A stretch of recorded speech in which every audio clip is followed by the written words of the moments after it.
Hay cementerios que esconden algo más que tumbas.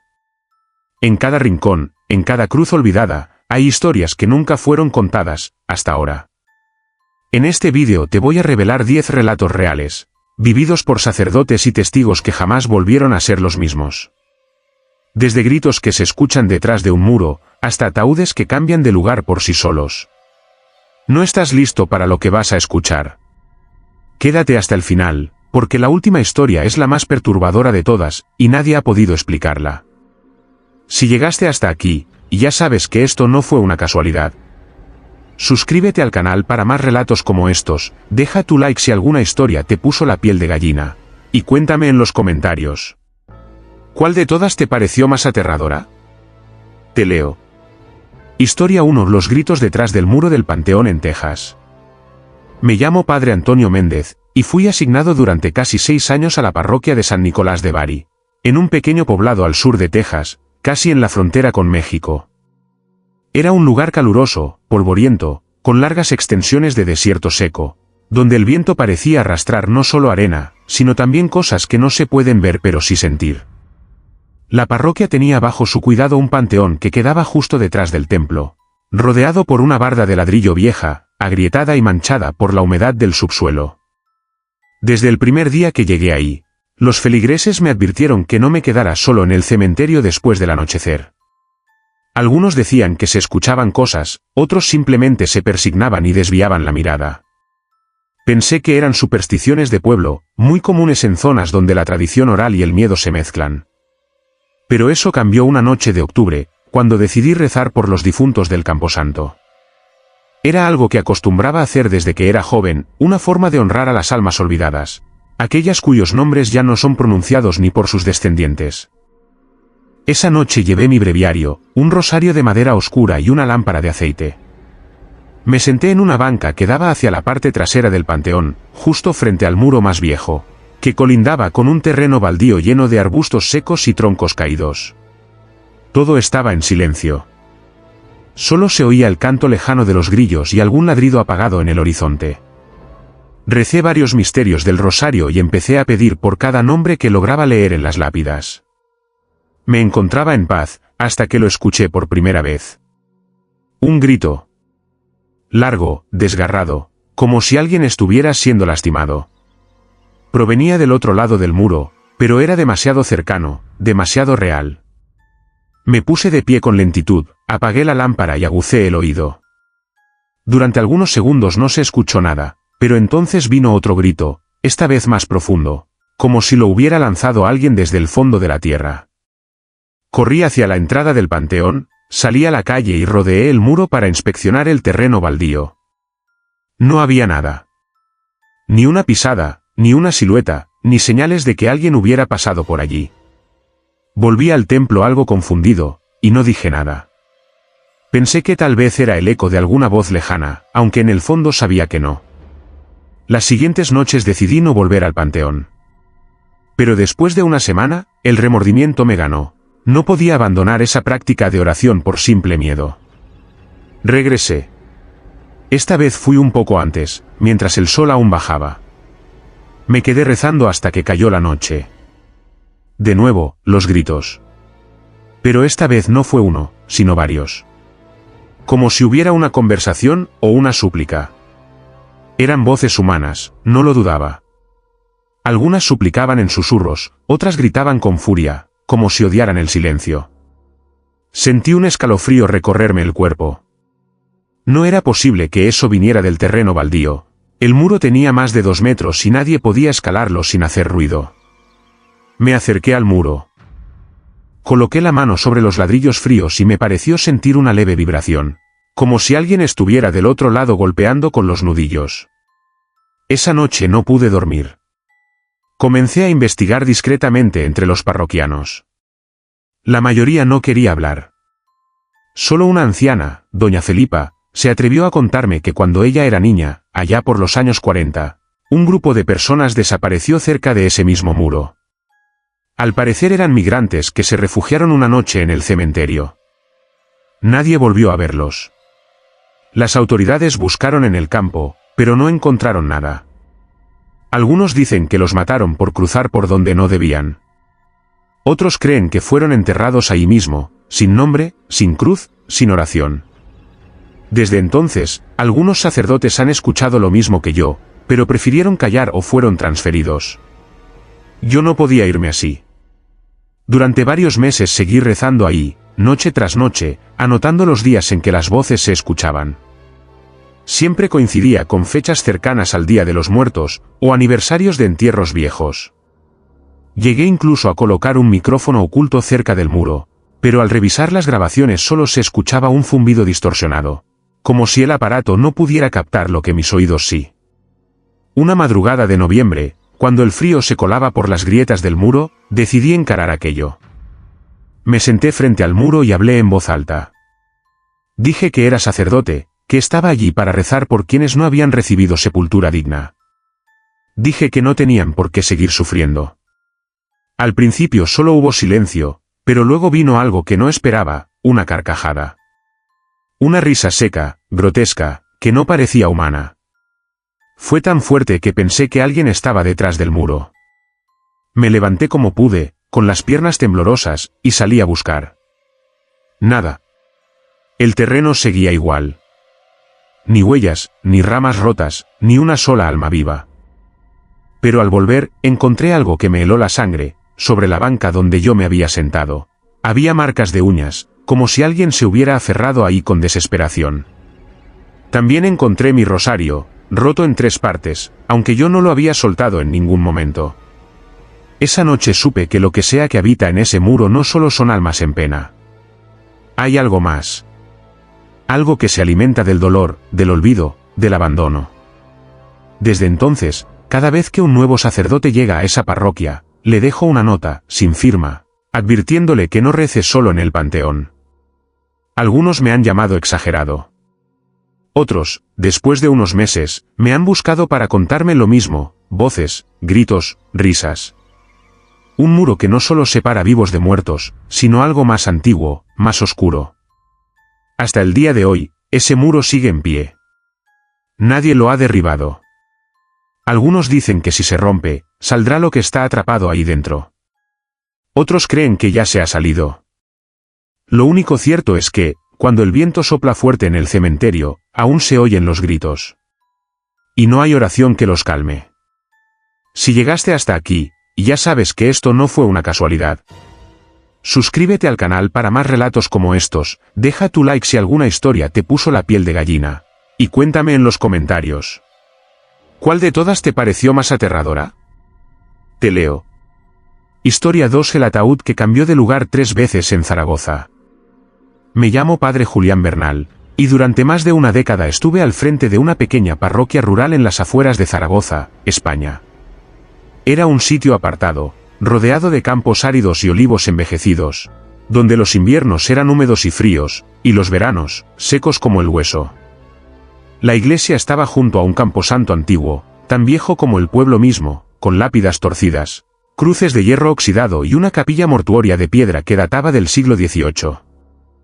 No era raro que la humedad dejara manchas oscuras en los muros o que los sepulcros se abrieran un poco tras las lluvias fuertes, pero lo que ocurrió aquel otoño fue algo que nunca podré explicar con palabras racionales. Todo comenzó con el fallecimiento de un hombre llamado Vicente Rollo. Tenía poco más de 70 años, vivía solo desde hacía décadas, y era considerado por muchos como una persona excéntrica. Había sido enterrador en su juventud y se decía que conocía cada rincón del cementerio mejor que nadie. Algunos incluso aseguraban que dormía dentro de la capilla mortuoria cuando tenía problemas con el alcohol. Nunca hablaba con nadie y nadie lo visitaba. Murió de un infarto en su casa, y como no tenía familia, los vecinos se pusieron de acuerdo para costearle el entierro. Yo mismo oficié la misa, con solo 4 personas presentes. Fue un entierro sencillo. El ataúd, de madera clara, sin adornos, fue colocado en un nicho del ala norte del panteón, cerca del muro exterior. Sellamos con cemento fresco, como era habitual, y me retiré pensando que ahí terminaría todo. Pero a la mañana siguiente, al llegar para la misa de primera hora, el sepulturero, un joven llamado Mateo, vino corriendo hacia mí, pálido como las calorías. Me dijo que el ataúd de Vicente no estaba en su nicho. Pensé que había escuchado mal. Fuimos juntos hasta el lugar, y efectivamente, el nicho estaba vacío. No solo eso, el cemento que yo mismo había visto fraguar ya no estaba. Parecía como si nunca se hubiera sellado. Al principio pensé que alguien había cometido un acto vandálico. Tal vez un robo de cadáver, algo espeluznante pero no imposible. Ordené revisar todo el panteón. No tardamos mucho en encontrarlo. El ataúd estaba colocado de forma perfectamente alineada en otro nicho, del lado opuesto del cementerio, una zona que no usábamos desde hacía años porque muchos de esos nichos estaban dañados y en desuso. Lo más extraño es que ese nuevo nicho, donde apareció el ataúd, también estaba sellado. Pero el cemento aún estaba fresco, como si lo hubieran colocado apenas unas horas antes. Nadie tenía la llave de la bodega donde guardamos las herramientas excepto Mateo y yo. Y él me juró que no había tocado nada.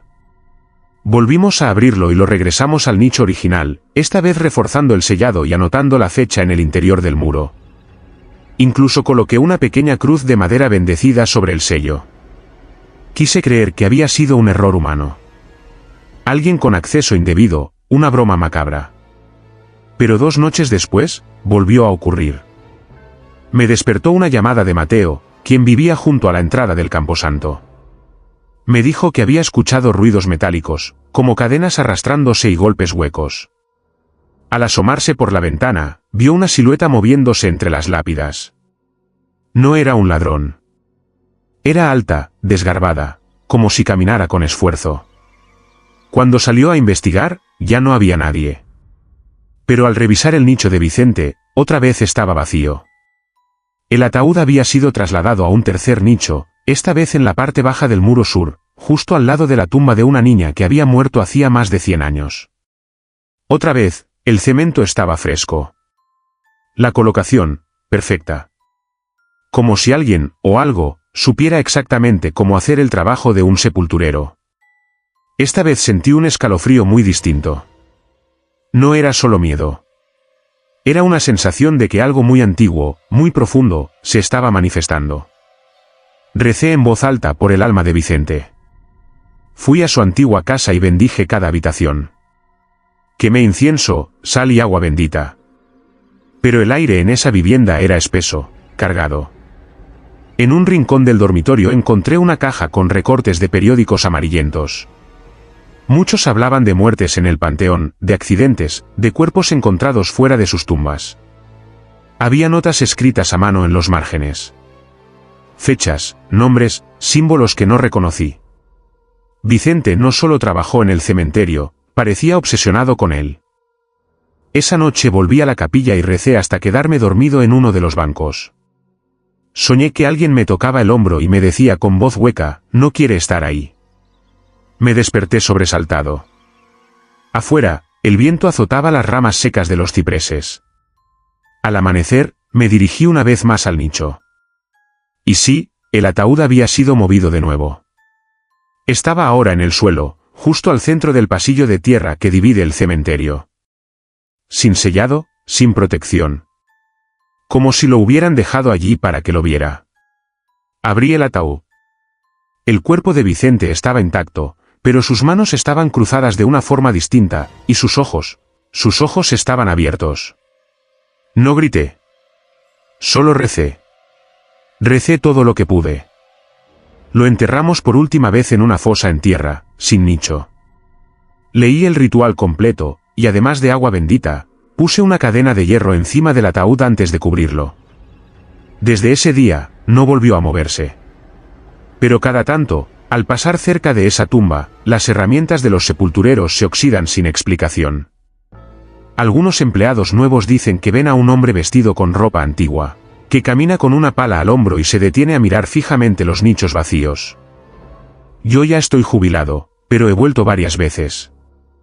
La última vez que estuve allí, vi que sobre la lápida de Vicente alguien había escrito, con letras minúsculas, grabadas como con una aguja, no era su lugar. Nadie supo decirme quién lo hizo. Nadie lo vio. Solo puedo decirte que en ciertos rincones de los cementerios antiguos, el descanso no llega por decreto ni por sacramento. Y hay cuerpos, o almas, que simplemente no aceptan el sitio que les fue asignado. Si llegaste hasta aquí, ya sabes que esto no fue una casualidad. Suscríbete al canal para más relatos como estos, deja tu like si alguna historia te puso la piel de gallina. Y cuéntame en los comentarios. ¿Cuál de todas te pareció más aterradora? Te leo. Historia 3 del altar que amanecía encendido en Michoacán.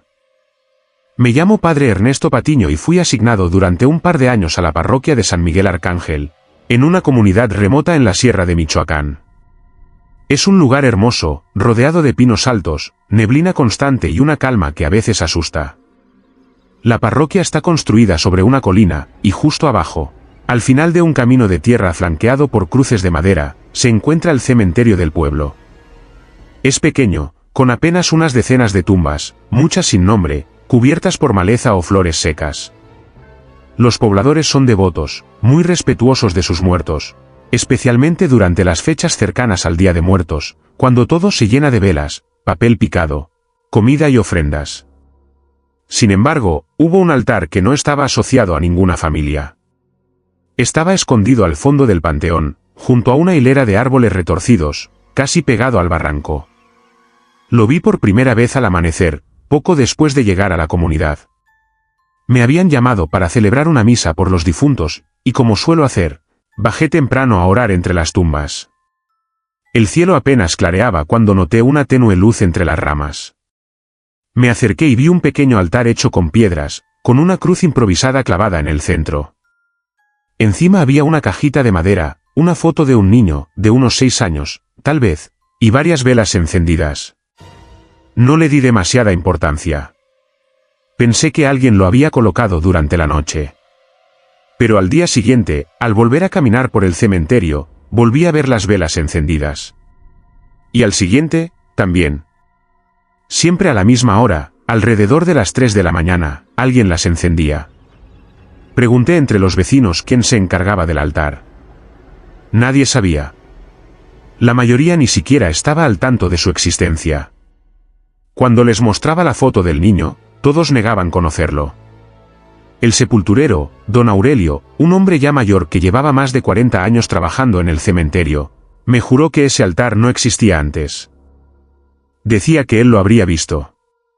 Pero ahora estaba ahí, todas las noches, con las velas encendidas. Decidí investigarlo por mi cuenta.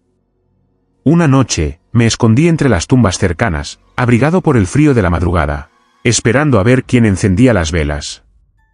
Pasaron las horas y no apareció nadie. El cementerio estaba completamente oscuro. El único sonido era el crujir de las hojas secas bajo los árboles. Me quedé dormido por unos minutos, y cuando abrí los ojos, las velas ya estaban encendidas. No había viento, no había ruido, nada se había movido. Era como si simplemente hubieran aparecido así, iluminando el rostro del niño en la foto, cuya expresión me pareció distinta, más seria, más apagada. Esa noche me fui con un peso en el pecho. Al día siguiente, llevé agua bendita y recé un rosario frente al altar. Quise bendecir el sitio, pero cuando lancé el agua sobre las piedras, escuché un sonido que no puedo olvidar, como un suspiro muy leve, pero cercano, casi al oído. No había nadie detrás de mí. Repetí la oración, y el viento sopló tan fuerte que apagó todas las velas de golpe. Pensé que tal vez estaba sugestionado, que no debía seguir dándole tanta importancia. Pero entonces empezaron los sueños. Cada noche soñaba con el mismo niño. Estaba de pie frente al altar, con la cabeza inclinada y una mirada profunda, triste, que me seguía incluso cuando despertaba. En uno de los sueños, el niño me tomó de la mano y me condujo por el panteón, hasta una zona cubierta por tierra suelta, donde no había cruces ni lápidas. Me señalaba el suelo y decía en un susurro, «Aquí estoy». Desperté sudando, con un sabor metálico en la boca. Al día siguiente, sin contarle a nadie, fui al lugar del sueño con una pala. Cavé unos centímetros y encontré lo que parecía una cobija vieja, enterrada bajo capas de tierra y ramas secas. Dentro estaba un pequeño cráneo. Llamé a las autoridades, que al principio pensaron que podía tratarse de un animal, pero al examinarlo confirmaron que eran restos humanos. Un niño. la noticia sacudió al pueblo, aunque nadie reclamó los restos. Nadie sabía de un niño desaparecido. Las autoridades cerraron el caso como hallazgo antiguo sin información suficiente. Pero yo sabía que no era tan antiguo. Esa misma noche, el altar volvió a encenderse.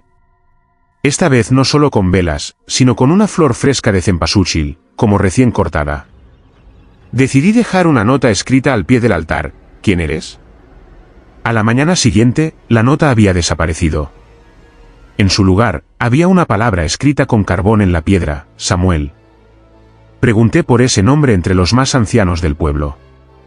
Finalmente, una mujer muy mayor, casi ciega, me dijo que recordaba a un niño con ese nombre. Hijo de una mujer que había muerto en el parto y que fue criado por un tío alcohólico y violento. Según ella, el niño había desaparecido durante una tormenta, hacía más de 30 años. Algunos dijeron que se había caído al barranco. Otros, que el tío lo había escondido por vergüenza o rabia. Nunca lo buscaron demasiado. En aquel entonces no había registros precisos. Era otro tiempo. Su tumba, me dijo la mujer, nunca existió. Por eso nadie lo recordaba. Por eso regresaba cada noche. Comprendí que el altar era su manera de decir que estaba allí, que no quería ser olvidado. Hablé con el obispo, pedí permiso para exhumar los restos con el fin de darles sepultura digna. Celebramos una misa en su nombre, con el nombre de Samuel grabado en una pequeña cruz de madera. Esa noche recé hasta tarde. Las velas no se encendieron. Por primera vez en semanas, el altar permaneció en silencio y oscuridad. Pensé que finalmente Samuel había encontrado descanso. Pero me equivoqué. A la noche siguiente, cuando fui a verificar por última vez, vi que las velas estaban encendidas de nuevo. Solo que ahora no eran 3 como antes, sino una sola. Y junto a la foto del niño, había otra imagen. Era yo. Una foto mía, en blanco y negro, con los ojos cerrados. Nadie sabe cómo llegó allí. Nadie más la vio. La tomé, la guardé y la quemé con agua bendita, pero desde entonces siento que alguien me observa cuando estoy solo. He cambiado de parroquia. Me trasladaron a otro estado. Pero cada año, el 2 de noviembre, a las 3 de la mañana en punto, siento el olor a cera encendida dentro de mi habitación. Nadie lo explica. Nadie me cree. Pero yo sé que el altar sigue encendiéndose, y que Samuel aún espera algo. O a alguien. Si llegaste hasta aquí, ya sabes que esto no fue una casualidad. Suscríbete al canal para más relatos como estos, deja tu like si alguna historia te puso la piel de gallina, y cuéntame en los comentarios. ¿Cuál de todas te pareció más aterradora? Te leo. Historia 4: La mano que salió de la tierra durante un sepelio en Illinois. Me llamo Padre Marcelo Ayala. Nací en Guadalajara, pero hace más de 15 años fui trasladado a los Estados Unidos para servir a comunidades hispanas en parroquias del Medio Oeste. La fe de los migrantes es una llama viva, más fuerte quizá que en muchos otros lugares. Tal vez porque la nostalgia de la tierra y el peso de las pérdidas hacen que uno se agarre con más fuerza a Dios. En 2016, estuve asignado a una parroquia en un pueblo al sur del estado de Illinois, un lugar rodeado de campos de maíz y extensos terrenos donde la niebla es común durante el amanecer y el frío se cuela hasta en los huesos. Allí se encuentra un cementerio viejo, casi olvidado, donde sepultábamos a los feligreses que no podían pagar espacios en los cementerios más modernos. Era un sitio tranquilo, alejado, rodeado por árboles altos, y con muchas tumbas antiguas sin nombre. Algunas lápidas estaban quebradas, cubiertas de musgo, y muchas cruces habían sido tragadas por la tierra. No era raro encontrar animales escarbando o restos de veladoras viejas consumidas por el tiempo. Ese lugar, ya de por sí lúgubre, se volvió escenario de algo que hasta hoy me cuesta relatar sin estremecerme. Todo ocurrió durante el sepelio de una joven llamada Lucía Morales. Tenía apenas 25 años y había fallecido en un accidente automovilístico.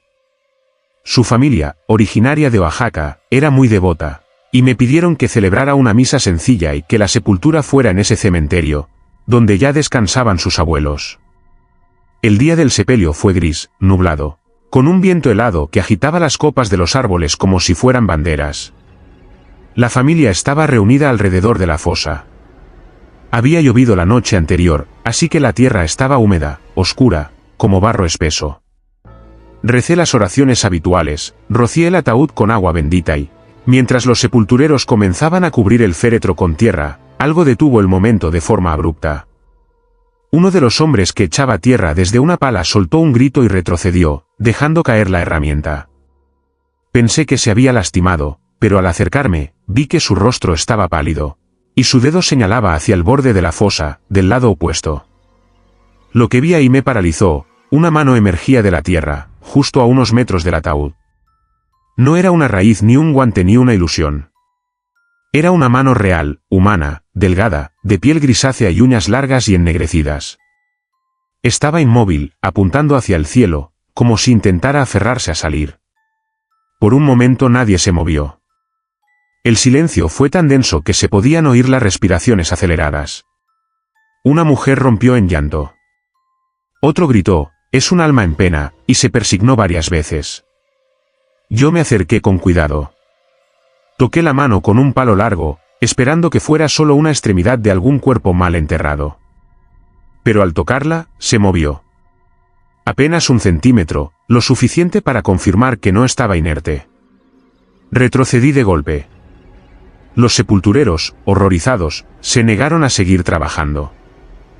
Los familiares de Lucía comenzaron a retirarse, algunos entre gritos, otros rezando. Fue una escena caótica. Me quedé solo, frente a esa imagen imposible. La tierra temblaba levemente alrededor de la mano, como si algo debajo estuviera vivo, atrapado. Recé en voz alta, pidiendo protección, pero sentía que mis palabras no hacían eco, como si el aire mismo se negara a colaborar. Esa noche, la policía local vino a inspeccionar. Pensaron que podría tratarse de restos humanos exhumados por la lluvia. Se excavó cuidadosamente, y lo que encontraron dejó a todos en shock. No era un cuerpo completo. Solo había un brazo, desde el hombro hasta la mano. No había señales del resto del esqueleto. Lo más extraño, no estaba en estado de descomposición. La piel, aunque fría, tenía elasticidad. Las uñas no eran postizas. Los músculos aún conservaban forma. El forense que vino de la ciudad dijo que era como si ese brazo hubiera sido colocado ahí hace apenas unos días, y no enterrado hace años como sugeriría la capa de tierra encima. Nadie pudo explicar de dónde venía. No había registros de cuerpos recientes en esa zona del cementerio. Se revisaron los archivos, y ese espacio no había sido utilizado en al menos medio siglo. Esa misma noche soñé con una mujer que caminaba entre las tumbas. Su vestido era blanco, su cabello largo y mojado, y su brazo derecho colgaba a un lado, como si no le perteneciera. Se detenía frente a la tumba de Lucía, miraba hacia mí y decía, en un tono plano, sin emoción, «No es su lugar». Al despertar, sentí un peso sobre el pecho. Fui al cementerio antes del amanecer. La fosa de Lucía estaba cubierta, pero al lado, donde había aparecido la mano, el terreno estaba revuelto de nuevo. Como si alguien hubiera escarbado durante la noche. Volví a sellarlo. Coloqué una cruz de madera bendecida. Recé un rosario completo. Pero los días siguientes, los sepultureros encontraron animales muertos en esa zona. Gatos, aves, incluso un perro.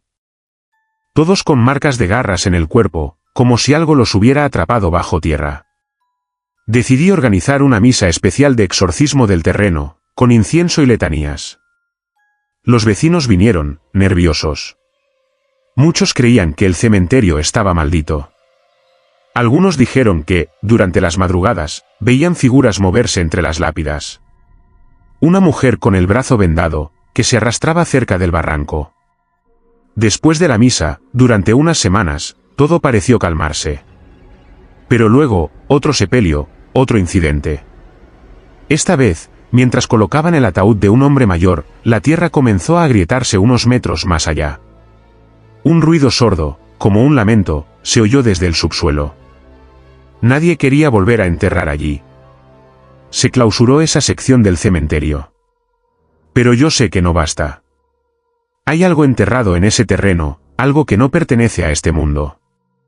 Tal vez un espíritu incompleto, un cuerpo dividido, una historia nunca contada. La mano fue enviada a un laboratorio estatal. Me dijeron que los análisis revelaron una antigüedad de apenas 5 años. Pero esa zona no había sido tocada en décadas. Hoy ya no estoy en Illinois. Me trasladaron a Nuevo México. Pero sigo soñando con la mujer del brazo colgando. Y a veces, al despertar, siento que algo me toca el hombro, como una mano fría que emerge desde debajo del colchón. No es un recuerdo. Es una advertencia. Porque hay cosas que no quieren quedarse enterradas. Cosas que buscan salir, aunque sea un pedazo a la vez. Historia 5. La monja enterrada viva en Salamanca. Me llamo Padre Sebastián Olmedo, y durante varios años estuve al servicio de un convento antiguo en las afueras de Salamanca, Castilla y León. Aquel lugar, el monasterio de Santa Rufina, era una edificación de piedra gruesa y muros eternamente fríos, incluso en verano. Fundado en el siglo XVII, había sido hogar de generaciones enteras de monjas de clausura. Su historia era larga, llena de silencios, rezos a medianoche, y pasillos que crujían como si la piedra misma guardara memoria. Mi tarea era sencilla: confesar a las hermanas, oficiar misa los domingos, y dar sepultura a las que fallecían. El cementerio del convento se encontraba al fondo, separado del claustro por un muro bajo cubierto de hiedra, con una pequeña verja de hierro que siempre estaba cerrada con llave. Era un lugar silencioso, con unas 20 tumbas señaladas por cruces de madera, todas del mismo tamaño, alineadas con precisión monástica. Nunca había ocurrido nada fuera de lo común, hasta que apareció el diario. Todo comenzó cuando una de las hermanas más ancianas, Sor Carmen, falleció mientras dormía. Durante la limpieza de su celda, las hermanas encontraron un cuaderno viejo escondido bajo una tabla suelta del suelo. Me lo entregaron sin leerlo. Estaba cubierto de polvo, las hojas amarillentas por el tiempo, y la tinta apenas visible. Lo abrí por curiosidad, esperando encontrar oraciones o reflexiones piadosas. Pero lo que leí me heló la sangre. Era el diario de una monja llamada Sor Ángela, escrito en los años 30. En las primeras páginas, hablaba de su vocación, de su ingreso al convento, de su fe inquebrantable. Pero poco a poco, el tono cambiaba. Hablaba de castigos injustos, de aislamiento, de una madre superiora severa que la había acusado de cosas que ella juraba no haber hecho. En las últimas entradas, el texto era más torpe, tembloroso, como si hubiera sido escrito con miedo. Decía que no podía respirar, que la celda olía a tierra, que no escuchaba más que su propio corazón golpeando contra los muros. Estoy viva. ¿Me oyen? Sé que me oyen. No me quieren sacar. Esto no es penitencia, es una tumba. Esa frase se repetía varias veces. Esto no es penitencia, es una tumba. Cerré el diario con manos temblorosas. Las fechas coincidían con el año en que, según los registros del monasterio, Sor Ángela había fallecido repentinamente. No había parte médico. Solo una anotación breve en el libro de defunciones. Algo no cuadraba. Pregunté a las hermanas más viejas si recordaban algo sobre ella, pero todas negaron con la cabeza o decían no saber nada. Pero esa noche, en mi habitación, volví a abrir el diario y releí esa frase. No me quieren sacar. Y entonces, comencé a oírlo. Un sonido apagado, como uñas rascando piedra. Venía desde la pared. Me acerqué, pegué el oído al muro y juro por mi fe que escuché un lamento. Leve, quejumbroso. Al día siguiente, volví al cementerio. Me arrodillé frente a la cruz de madera donde, según los registros, estaba enterrada Sor Ángela. No tenía flores. La madera estaba podrida, carcomida. Recé por su alma, pero mientras lo hacía, algo me hizo mirar el suelo. Estaba agrietado. No por las raíces ni por el clima. Era como si alguien hubiera empujado la tierra desde abajo. Pedí permiso a la superiora para revisar esa tumba. Se negó rotundamente. Dijo que remover un cuerpo consagrado era una falta de respeto. Pero no pude quedarme tranquilo. Una semana después, por la noche, entré solo al cementerio con una pala. Cavé durante horas. La tierra era pesada, mojada, como si algo la hubiera retenido durante décadas. Cuando llegué al ataúd, sentí que mi corazón se detenía. No estaba sellado. Era un ataúd antiguo, sin clavos, solo con sogas. Lo abrí. Dentro estaba el cuerpo seco y retorcido de una mujer joven. La boca abierta, como si hubiera gritado. Las uñas estaban astilladas. La madera del interior, arañada. No había duda. Sor Ángela había sido enterrada viva. Volví a cerrar el ataúd, lo cubrí de nuevo y no dije nada a las hermanas. Pero desde esa noche, las cosas cambiaron en el convento. Las velas comenzaban a derretirse solas, incluso sin haber sido encendidas. Se oían pasos en el claustro durante la madrugada. Algunas hermanas aseguraban que alguien respiraba sobre ellas mientras dormían. Una noche, encontré una hilera de rosarios colgados en la puerta de la capilla. No eran de las monjas. Eran antiguos, con cuentas de madera ya deshechas por el tiempo. Nadie sabía de dónde habían salido. Comencé a dejar notas escritas en el cementerio, junto a la tumba de Sor Ángela. Le pedía perdón. Le rogaba descanso. Una madrugada, encontré una respuesta. Un pedazo de papel doblado, húmedo, escrito con la misma letra del diario: no he perdonado. Pedí al obispado una investigación formal. Enviaron a un sacerdote especialista en exorcismos. Durante la misa de liberación, la campana de la capilla sonó sola, a las 3 de la madrugada, sin viento, sin cuerda. Las paredes de la cripta lloraban humedad. Las monjas más jóvenes se enfermaron sin razón aparente. Finalmente, decidimos trasladar los restos de Sor Ángela a una iglesia del centro, donde se le realizó una misa completa, con todos los sacramentos omitidos en su momento. Fue enterrada en terreno santo, con su nombre completo, Ángela Beatriz de los Dolores. Desde entonces, la calma volvió al convento. O al menos eso parece. Pero cada año, el 14 de octubre, la fecha de su supuesto fallecimiento, una de las cruces del cementerio aparece caída. Siempre la misma. La que está al lado de la suya. Y cuando llueve, el agua se acumula en su tumba como si la tierra la rechazara. Algunas hermanas aseguran que han visto, desde los ventanales del segundo piso, una figura de hábito blanco caminando entre las tumbas, con las manos cruzadas, pero sin rostro. Yo ya no sirvo en ese convento. Pero aún guardo el diario de Sor Ángela. Y a veces, en la madrugada, lo escucho temblar dentro del cajón. Como si alguien lo abriera y escribiera una línea más. Historia 6 del coro que cantaba desde el Panteón en Chiapas. Me llamo Padre Ramiro Villatoro y durante 3 años serví como párroco en un pequeño pueblo enclavado en las montañas del norte de Chiapas. Era una comunidad indígena, profundamente religiosa, donde las tradiciones ancestrales se mezclaban con los ritos católicos sin conflicto alguno. Las misas estaban llenas de velas, copal y cánticos en lengua tzotzil, y el respeto por los muertos era sagrado.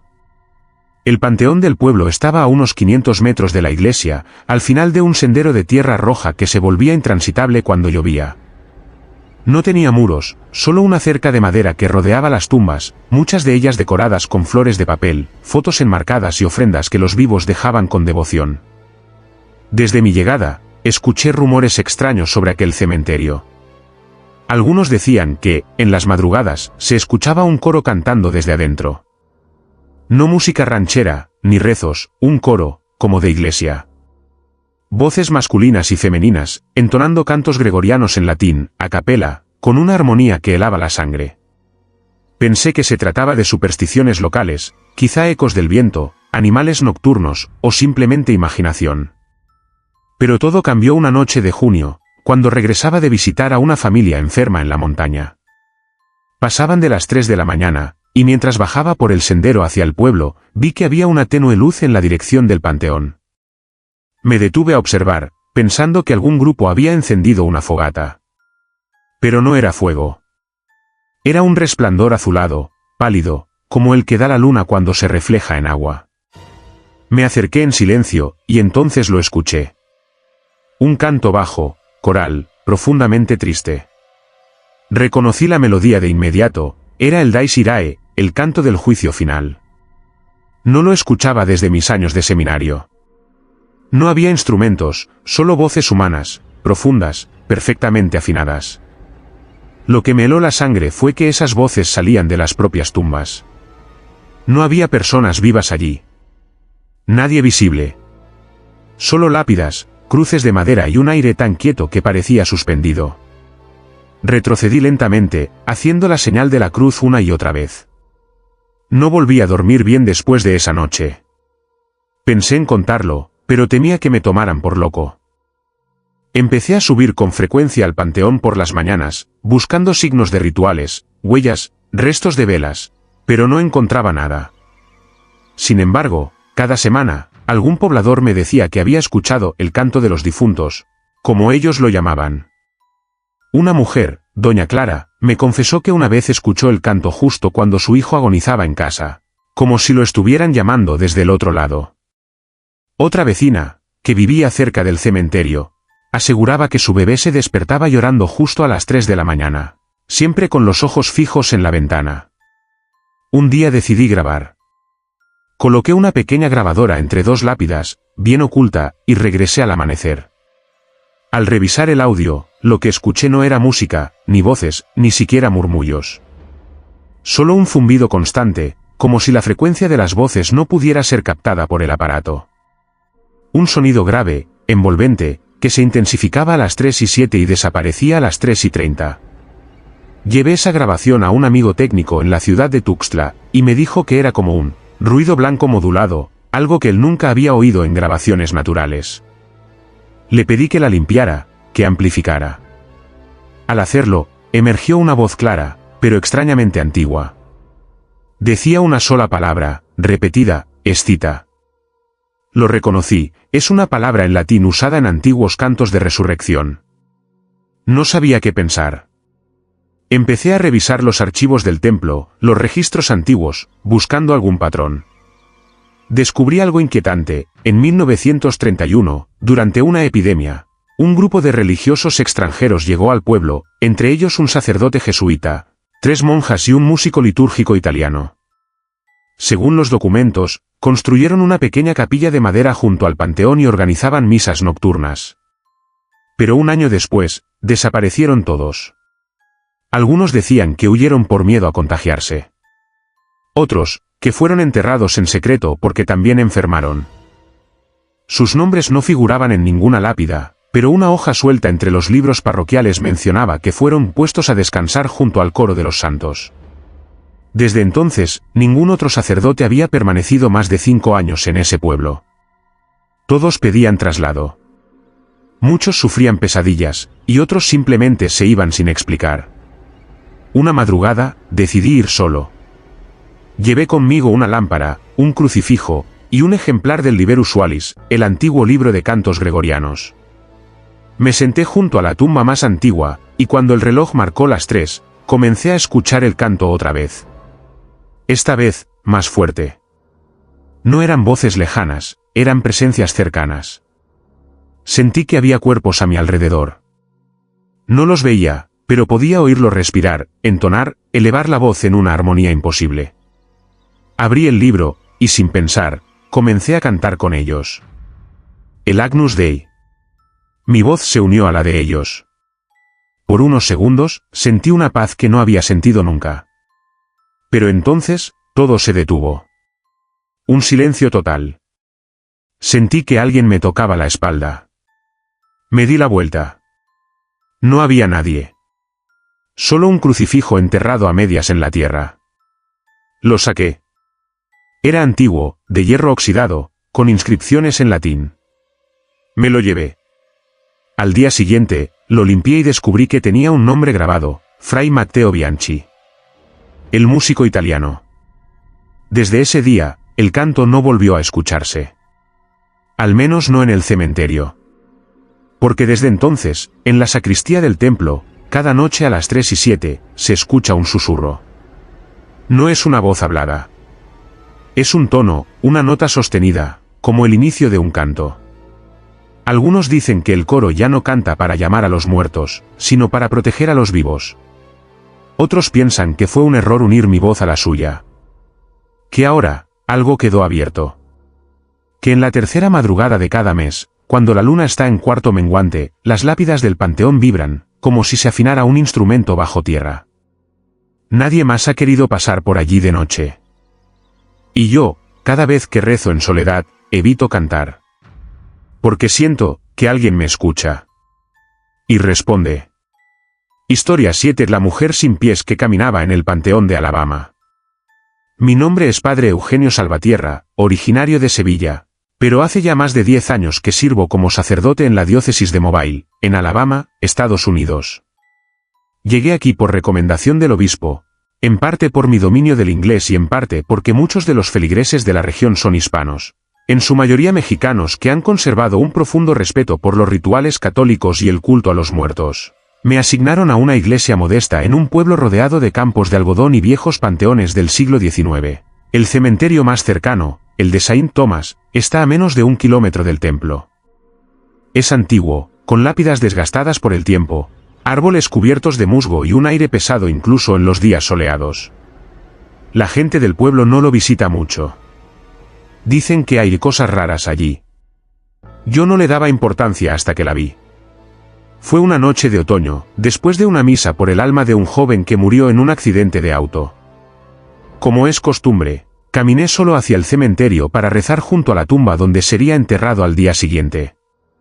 Al llegar, el silencio era absoluto, interrumpido solo por el crujido de las hojas secas bajo mis pasos. El aire tenía un olor extraño, como a tierra recién removida y flores marchitas. Me arrodillé frente a la cruz de madera provisional y empecé a rezar. Entonces, la escuché. Un susurro leve, como si alguien pronunciara una oración a mi espalda. Me giré de inmediato, pero no vi a nadie. Sin embargo, algo me obligó a quedarme inmóvil. Entre las tumbas, a unos 10 metros de mí, vi a una mujer. Iba vestida de blanco, con un velo sobre el rostro y las manos juntas, como si rezara.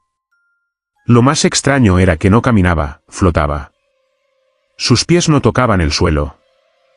Era evidente, no dejaba huella en las hojas, y sus pasos no producían sonido alguno. Avanzaba lentamente entre las lápidas, sin mirarme, como si siguiera un camino invisible. Cuando desapareció detrás de un mausoleo, me levanté temblando. No había viento, ni ruidos, ni explicación posible. Volví al día siguiente para inspeccionar el lugar con luz del día. Todo parecía normal, salvo por un detalle inquietante. En las tumbas por donde ella había caminado, encontré pequeñas marcas quemadas en forma de media luna, justo al borde de las lápidas. Pensé en vandalismo, pero nadie más parecía haber entrado al cementerio. Le pregunté a don Samuel, el sepulturero del lugar, un hombre ya mayor que llevaba más de 40 años cuidando ese campo santo. Me miró en silencio y luego me dijo: «Padre, usted también la vio, ¿verdad?». Me contó que la mujer sin pies se aparece desde hace más de 30 años, siempre entre octubre y noviembre. Dijo que su presencia siempre anuncia la muerte de alguien joven, y que nunca se le ve 2 veces en el mismo lugar. Añadió algo que me dejó helado: nadie sabe quién fue, pero muchos dicen que no busca que la vean, sino que la sigan. Los rumores crecieron cuando 2 jóvenes del pueblo aseguraron haberla grabado en sus teléfonos al pasar de noche, por la carretera junto al panteón. El vídeo, que me mostraron con las manos temblando, no era muy claro, pero se distinguía una figura blanca entre las sombras. Lo perturbador era que, cuando hicieron zoom en la imagen, la parte inferior del cuerpo estaba difuminada, como si la niebla la envolviera solo de las rodillas hacia abajo. Y en el audio se escuchaba un canto leve, casi imperceptible, como el llanto de una mujer. Empecé a investigar en los archivos parroquiales. No encontré nada directamente relacionado con una mujer vestida de blanco, pero un documento antiguo llamó mi atención. En 1893, durante una epidemia de fiebre amarilla, varias personas murieron sin recibir los sacramentos ni ser enterradas con los ritos católicos. Entre ellas, una joven llamada Mary Grace Thornton, hija de un terrateniente inglés que había traído esclavos antes de la guerra civil. Mary Grace, según los escritos, había sido enterrada a escondidas por su padre, fuera del área consagrada del panteón, porque se decía que se había suicidado por amor. En esa época, los suicidas no podían ser enterrados en suelo bendito. Fui al lugar señalado en el mapa antiguo y encontré una tumba sin nombre, cubierta de hiedra. Era la única que estaba completamente separada de las demás, junto a un árbol seco que parecía muerto desde hacía décadas. Recé allí durante 3 noches seguidas, dejando velas y agua bendita. En la cuarta noche, cuando me retiraba, la volví a ver. Esta vez más cerca. A escasos metros. Su velo flotaba, y sus manos temblaban al compás de un lamento apenas audible. Me miró directamente, y sus ojos no tenían iris. Eran completamente blancos. Sentí que el aire se comprimía, como si todo el entorno se apagara. No pude moverme. Solo cerré los ojos y recé en voz alta. Cuando los abrí, ya no estaba. Esa misma semana, un joven de la comunidad desapareció. Su cuerpo fue hallado 5 días después, en un canal cercano al cementerio. Nadie supo cómo llegó allí. No tenía heridas visibles, pero en el cuello llevaba un rosario antiguo, hecho con cuentas negras que no pertenecían a ninguna familia del pueblo. El forense escribió paro cardíaco por causas desconocidas. Desde entonces, cada año, organizamos una vigilia especial en noviembre, donde rezamos el rosario por las almas en pena y colocamos luces en todo el cementerio. Pero aún así, varios vecinos juran que la siguen viendo, siempre de noche, siempre flotando. Algunos dicen que si la ves y ella te mira, la muerte tocará pronto a alguien cercano. Otros creen que busca que alguien le dé sepultura digna, que recen por su alma con devoción. Yo ya no dudo de su presencia. La he sentido muchas veces. Incluso dentro de la iglesia, en los bancos traseros, he visto un leve resplandor blanco en plena misa. Como si quisiera escuchar la palabra, como si buscara consuelo. O perdón. Por eso, cada vez que alguien me pregunta si es verdad lo de la mujer sin pies, no niego ni afirmo. Solo recomiendo que, si algún día la ven, no la sigan. No intenten tocarla. Porque donde ella pisa, no hay regreso. Solo silencio. Y tierra húmeda. Si llegaste hasta aquí, ya sabes que esto no fue una casualidad. Suscríbete al canal para más relatos como estos, deja tu like si alguna historia te puso la piel de gallina, y cuéntame en los comentarios. ¿Cuál de todas te pareció más aterradora? Te leo. Historia 8. La cruz que giró sola durante un entierro en Valencia. Mi nombre es Padre Julián Ordóñez, y aunque nací en Cuenca, llevo más de 20 años sirviendo como sacerdote en una pequeña parroquia del distrito de Campanar, en Valencia. Mi labor pastoral me ha llevado a bendecir cientos de entierros, oficiar misas de cuerpo presente y acompañar a familias en momentos de profundo dolor. El cementerio donde suelo celebrar los sepelios se encuentra a las afueras de la ciudad, rodeado de huertos y casas antiguas. Es un camposanto que data del siglo XIX, con esculturas de ángeles que han perdido sus rostros por la erosión del tiempo, y nichos que ya nadie visita. Allí, en ese lugar de silencio y piedra, ocurrió uno de los eventos más inexplicables que he presenciado en toda mi vida sacerdotal. Sucedió un martes de noviembre, poco después del Día de Todos los Santos. Habíamos perdido a uno de los jóvenes monaguillos de la parroquia, un muchacho llamado Diego, de apenas 14 años. Su muerte fue repentina, un paro cardíaco mientras dormía, sin antecedentes, sin explicación. La noticia sacudió a toda la comunidad. Diego era un chico ejemplar, devoto, servicial, con una mirada limpia y una sonrisa que jamás se apagaba. Fue su madre quien me pidió que me encargara personalmente de su entierro, algo que acepté con el corazón destrozado. La misa fue multitudinaria. Asistieron vecinos, feligreses, amigos del colegio, catequistas.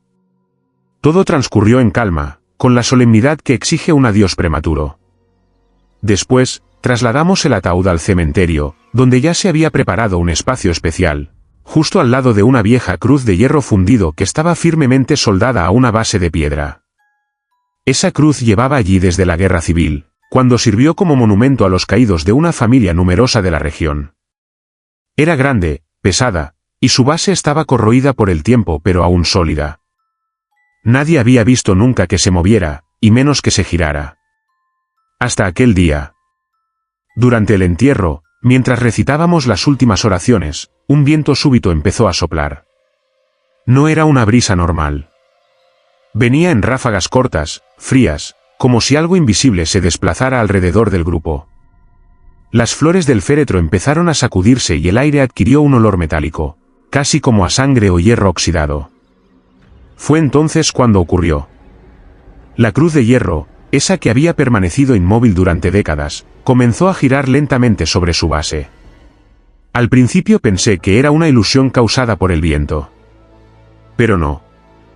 Todos los presentes lo vieron. Algunos soltaron gritos ahogados, otros se santiguaron con desesperación. La cruz giró una vez, 2 veces, hasta completar un ángulo de casi 180 grados, y luego se detuvo, apuntando en dirección opuesta a la tumba del niño. El silencio fue absoluto. Nadie dijo una palabra. Yo sentí un escalofrío que me recorrió la espalda como un látigo de hielo. Continué la oración como pude, con la voz entrecortada, y finalicé el ritual. Nadie se atrevió a mover la cruz de nuevo. Nadie quiso tocarla. Esa misma noche volví al cementerio con una linterna y agua bendita. Estaba decidido a investigar por mi cuenta.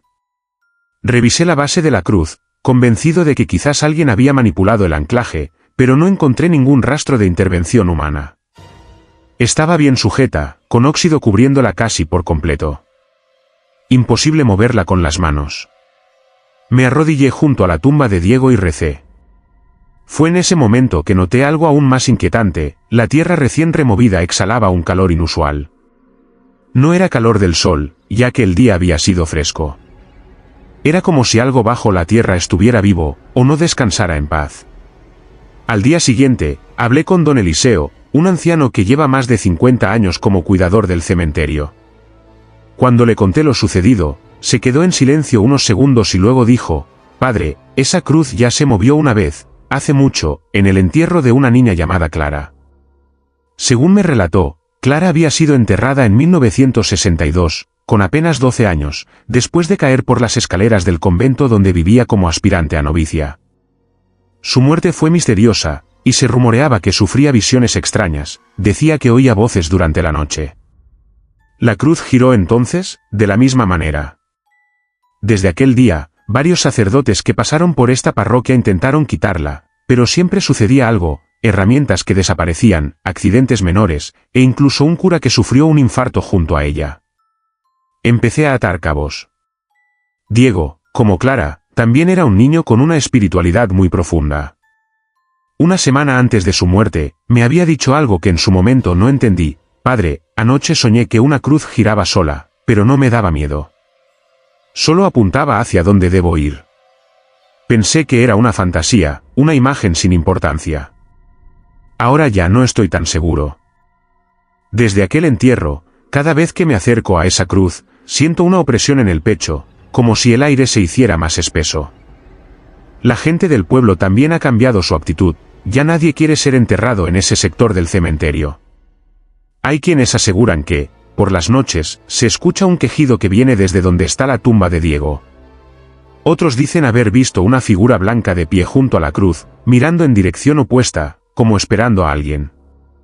Yo solo puedo decir que algo se manifestó ese día.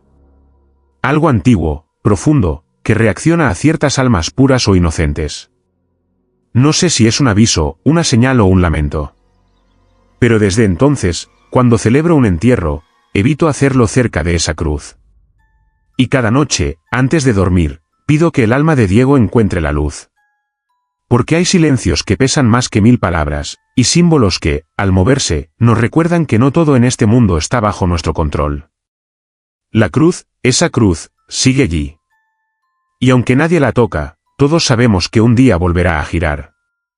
Y ese día, alguien más partirá. Historia 9 del niño que pedía agua a los visitantes del cementerio en Morelos. Me llamo Padre Efraín Cortés, y durante 12 años serví como párroco en un pequeño poblado de Morelos, en una comunidad enclavada entre cerros áridos y caminos de tierra que se vuelven barro durante las lluvias. Era un sitio de gente sencilla, muy creyente, donde los rezos no faltaban y las campanas repicaban cada domingo con fuerza. El cementerio del pueblo quedaba a unos 15 minutos caminando desde la iglesia, cruzando un arroyo seco y pasando junto a una hilera de mezquites torcidos por el viento. Allí, entre las tumbas viejas y los mausoleos agrietados, ocurrió algo que hasta el día de hoy me cuesta contar sin sentir un escalofrío en la espalda. La primera vez que escuché sobre el niño fue en boca de una anciana llamada doña Martina. Era devota, de esas que no se perdían una misa ni aunque el cielo se cayera. Me dijo un domingo por la tarde, después del rosario: «Padre, hay un niño en el panteón. Siempre está pidiendo agua. Pero cuando uno quiere dársela, ya no está». Pensé que hablaba de algún niño travieso, o incluso de un vagabundo. Pero al ver su expresión, ese rostro seco como papel, con los ojos llenos de una especie de temor resignado, supe que no se trataba de algo común. Con el paso de las semanas, empecé a escuchar la misma historia de otras personas. «Padre, lo vimos cerca de la tumba de los hermanos Torres», me dijo un sepulturero. Un chiquillo flaquito, con el pelo mojado, como si hubiera salido de un charco. Solo decía: «Tengo sed, punto». Otro joven, que visitaba la tumba de su abuelo, me confesó haber sentido una mano pequeña jalarle la camisa mientras acomodaba flores. Cuando volteé, no había nadie, pero en el suelo vi huellas pequeñas, húmedas, aunque no había llovido. Cada relato coincidía en los mismos detalles: un niño de unos 7 u 8 años, con la ropa sucia, el rostro triste y siempre diciendo lo mismo: «¿Me das agua?». Comencé a preocuparme. No solo por lo inexplicable del asunto, sino porque la gente empezó a evitar el cementerio. Las tumbas quedaban sin flores, sin oraciones, sin visitas. Decidí entonces acudir yo mismo por las tardes, con la excusa de bendecir las tumbas abandonadas. Llevaba conmigo una botella de agua bendita, una linterna y mi breviario. Las primeras veces no vi nada. Solo el viento entre las cruces y el crujir lejano de los árboles secos. Pero una tarde de noviembre, mientras el sol se ocultaba detrás del cerro, lo vi. Estaba de pie junto a una tumba sin nombre, casi cubierta por la maleza. Era pequeño, delgado, y tenía los pies descalzos. Su camiseta blanca estaba manchada de tierra y parecía mojada. No hacía ruido. Solo me miraba, con esos ojos grandes y opacos. Me acerqué lentamente, con el corazón latiendo en las sienes. Le dije: «¿Estás perdido, hijo?». Él no respondió. Solo levantó la mano y señaló mi botella de agua. Su voz fue apenas un susurro: «Tengo sed». Me quedé helado.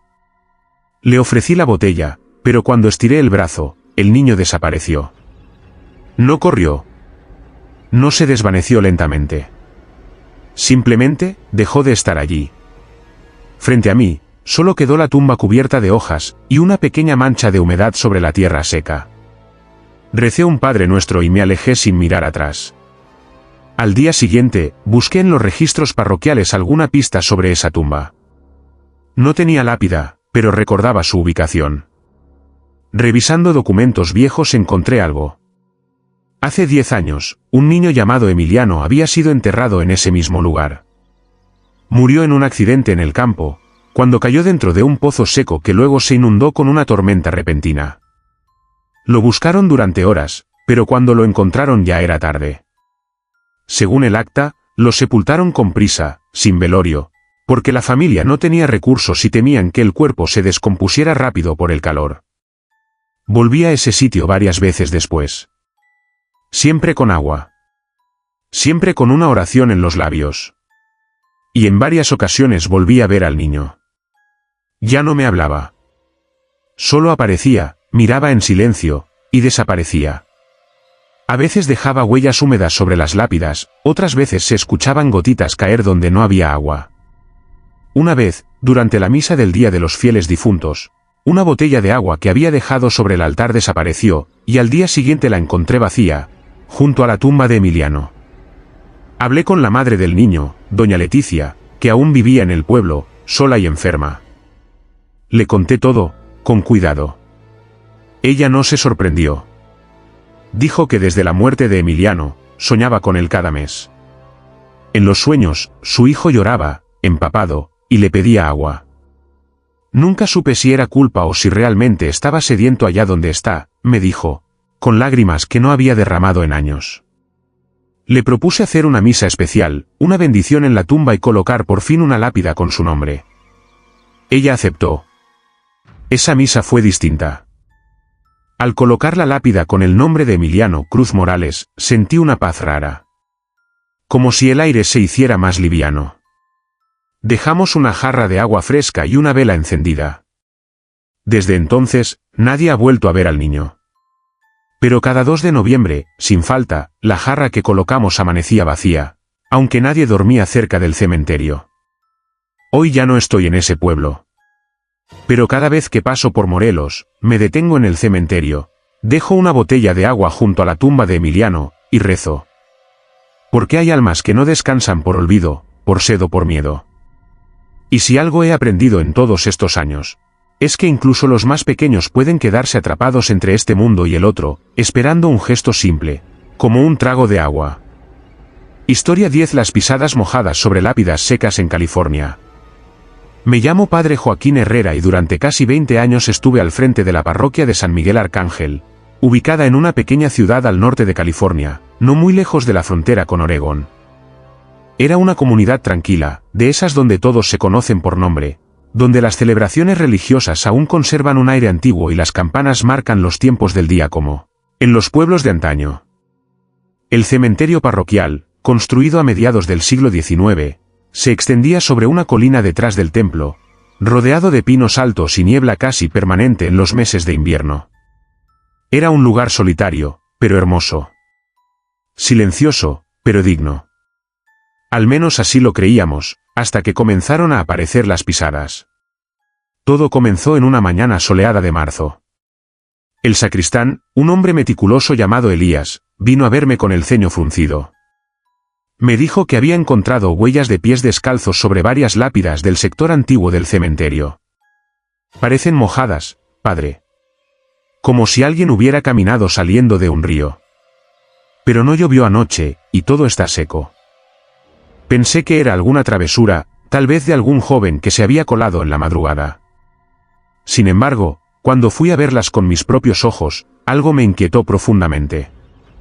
Las huellas eran pequeñas, del tamaño de las de un niño o una mujer. Iban en línea recta, como si quien las hubiese dejado caminar lentamente entre las tumbas.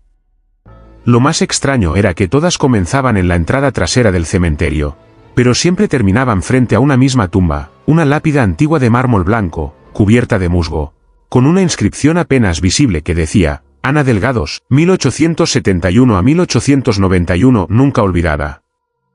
Esa lápida estaba seca como todas las demás, pero justo frente a ella, sobre el mármol liso, se distinguían claramente las huellas, como si una figura invisible se hubiese detenido allí por unos minutos. Desde ese día, las pisadas comenzaron a aparecer cada mañana. Siempre mojadas. Siempre descalzas.